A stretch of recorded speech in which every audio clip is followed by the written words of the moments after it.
செம்மர கடத்தலுக்கு பயன்படுத்தப்படுவது எளிய வறிய குடும்பங்கள் தான். இதுபோன்ற வறிய இளைஞர்களை பணத்தாசை காட்டி அழைத்துச் சென்று மரம் வெட்டுவதற்கு பயன்படுத்தும் சம்பவங்களே அதிகம் நிகழ்கின்றன. அந்த வகையில் அழைத்துச் செல்லப்பட்டு கடந்த ஆண்டு ஆந்திர காவல்துறையால் என்கவுண்டரில் கொல்லப்பட்டவர்களில் ஒருவரின் குடும்பத்தின் நிலையை இப்போது பார்க்கலாம்.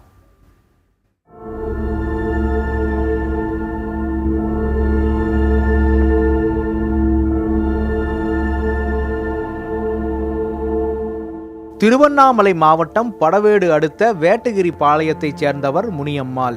கடந்த ஆண்டு ஏப்ரல் மாதம் சேஷாச்சலம் வனப்பகுதியில் நடந்த என்கவுண்டர் சம்பவத்தில் கணவர் சசிகுமாரை பறிகொடுத்தவர் இவர்.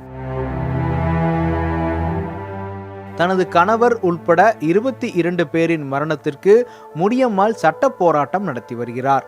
பெயிண்ட் அடிப்பதற்காக அழைத்து செல்லப்பட்ட தனது கணவரை ஆந்திரா காவல்துறை என்கவுண்டரில் கொன்றுவிட்டதாக கூறுகிறார் இவர். வேட்டைக்காரி பாளையம் எங்கேருந்து கூட்டின்னு போன பழைக்கிறதுக்கு தான் வான்னு சொல்லி வந்து கூட்டின்னு போனாங்க. கூட்டின்னு போய் நடுவையில் பஸ்ஸுலேருந்து இருந்தவங்களும் இறக்கி இட்டுன்னு போய் சுட்டு இவ்வளோ சித்திரவதை பண்ணி நடுக்காட்டில் இத்துன்னு போய் இவங்க கட்டைக்கு வந்தோன்னு சொல்லிட்டு கட்டை போட்டு வச்சுட்டு தான் எங்களுக்கு தெரியும். இங்கே பிழைக்கிறதுக்கு வழி இல்லையா? இங்கே பிழைக்க வழி இல்லைனாக்கா சரி, இங்கே வேலை கிடையாது, இங்கே தண்ணி வசதி கிடையாது. இங்கே போனால் 100 கூலி எக்ஸ்ட்ரா கொடுத்தா போவாங்க. என்ன வேலைக்குன்னு போனாங்க?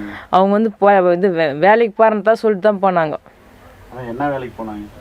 பெயிண்ட் வேலைக்கு போகிறேன்னு சொல்லிட்டு தான் போனாங்க. 6 மற்றும் 4 வயது மகன்களுடன் தனித்து நிற்கும் முனியம்மாள் அரசு அளித்துள்ள சத்துணவு சமையலர் வேலை, இழப்பீட்டு தொகை என காலத்தை கடத்தி வருகிறார்.